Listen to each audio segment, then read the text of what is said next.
Well, benedicite Dominus, and welcome to question 29 of the Secunda Secundae. The topic for this lecture is peace. Very appropriate if you're watching this as I'm posting it. I'm Dr. Thibault, so let's jump right into it. So we are still under the section of charity, and we are looking at the internal acts of charity, which are joy, which we just covered, peace, which is this time, and mercy, which is next. So the first article is peace and concord the same thing? And St. Thomas points out, somewhat repetitiously, that they are quite different. And the difference is, you can find in Isaiah, says there can be concord in evil between wicked men, but there is no peace to the wicked. Right?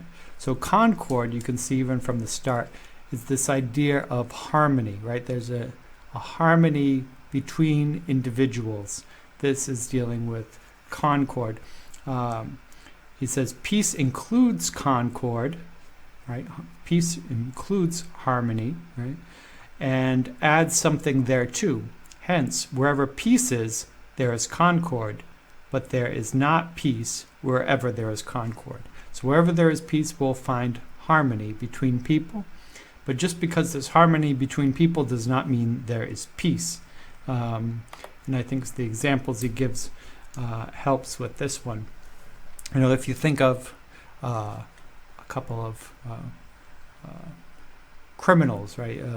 Bank robbers, right? The bank robbers might perfectly agree with one another. They work together wonderfully, you know, Bonnie and Clyde. You know, you're working together, you're in harmony.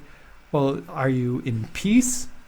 No, you're not dealing with peace. You have guns, you shoot, you're on the run, right? There's no peace, but there is harmony between you, right? So in the contrast, how do you have people who are at war with one another and have peace, right? If you don't have harmony with one another, it's hard to have peace as well.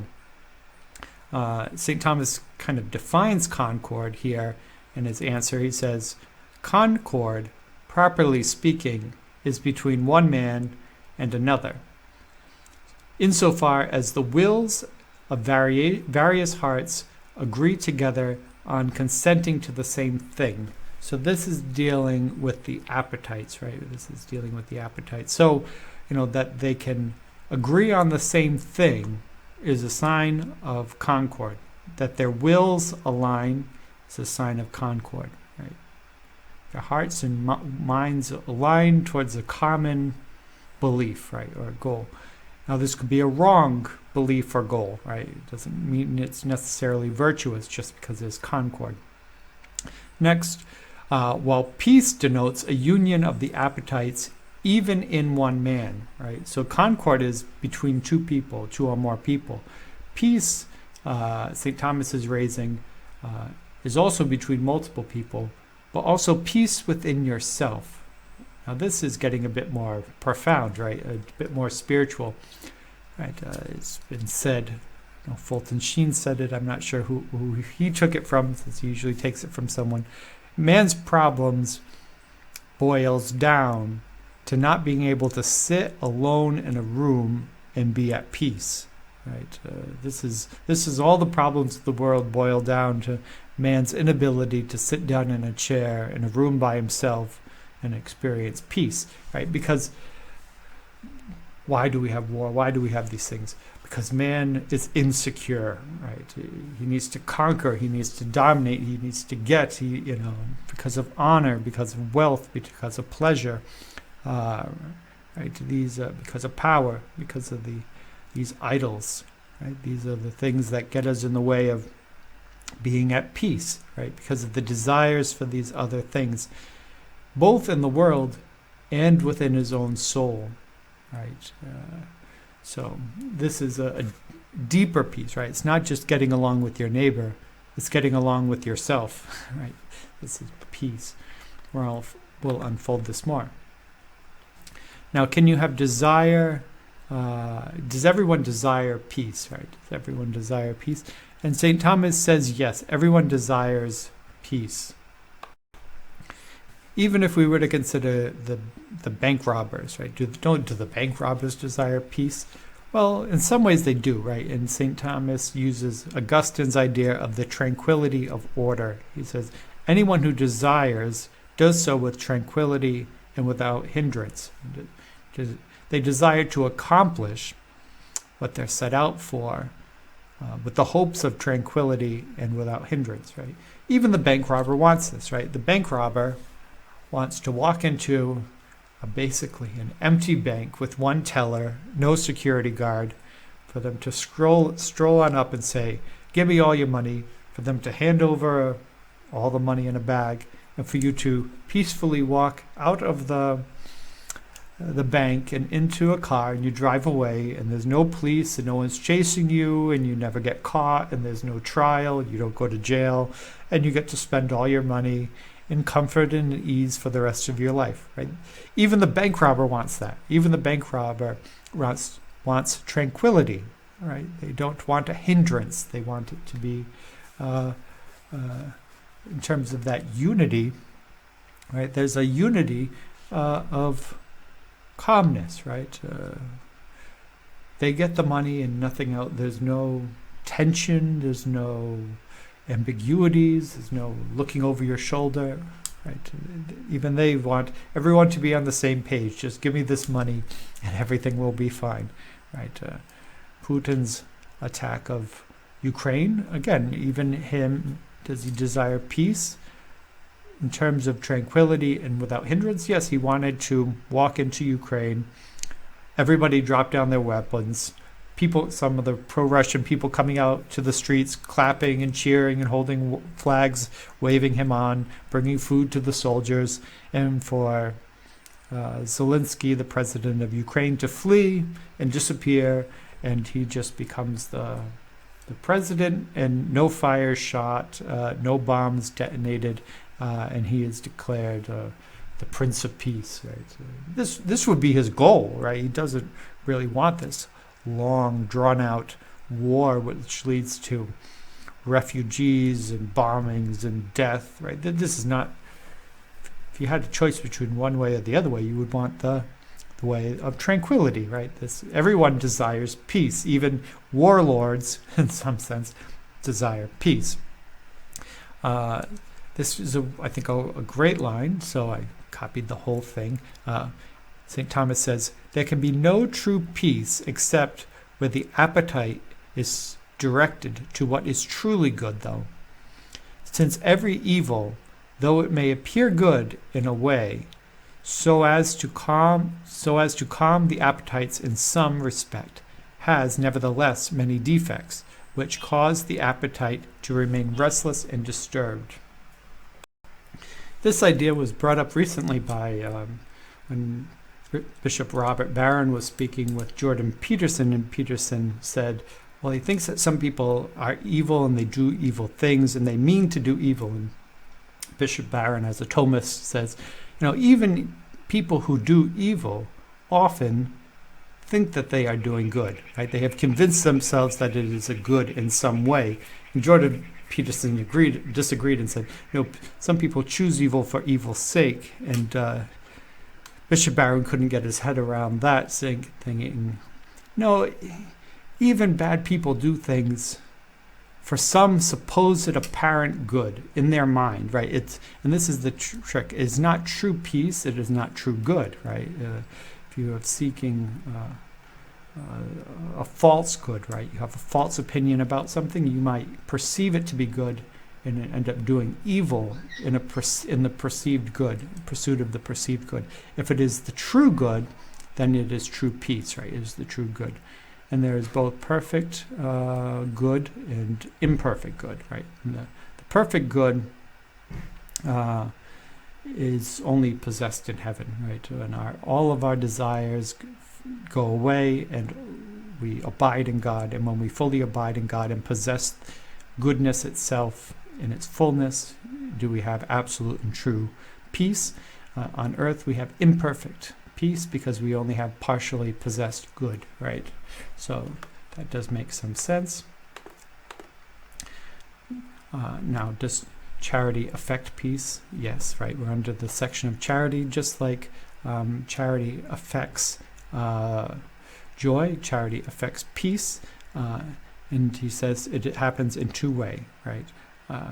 We have unity of appetites to God, right? It's our object, right?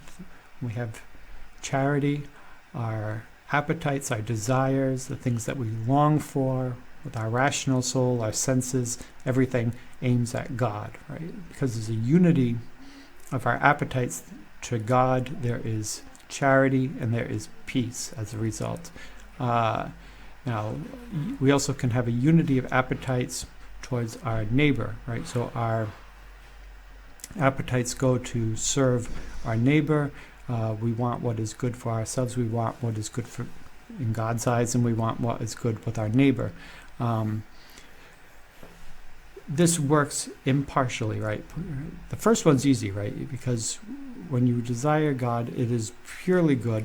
When we desire the good of the neighbor, we don't have pure good, because what if I want one thing and my neighbor wants a different thing, right?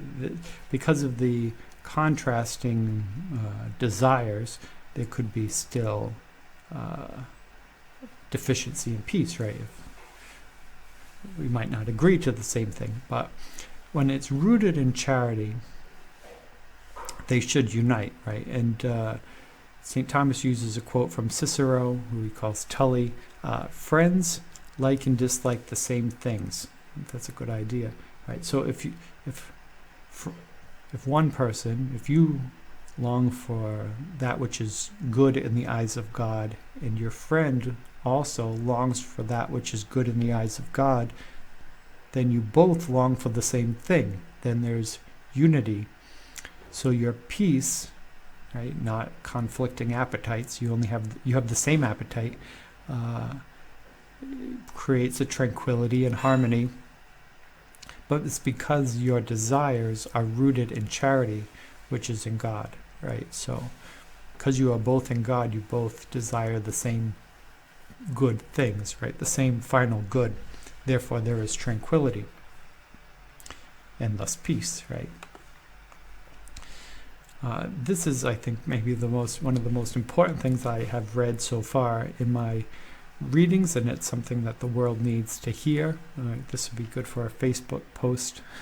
This comes from the response to objection 3. It says, peace is the work of justice indirectly, right? So peace is not the work of justice, but it's the work of justice indirectly, insofar as justice removes the obstacles to peace, but it is the work of charity directly, since charity, according to its very nature, causes peace. For love is a unitive force, as Dionysius says, and peace is the union of the appetite's inclinations. Right? So this is very important. So all the people who are yelling, no justice, no peace, are partially right, right? They're partially right, because without justice, there are obstacles to peace, right? There's obstacles to peace when you don't have justice. So indirectly, that's true. No justice, no peace.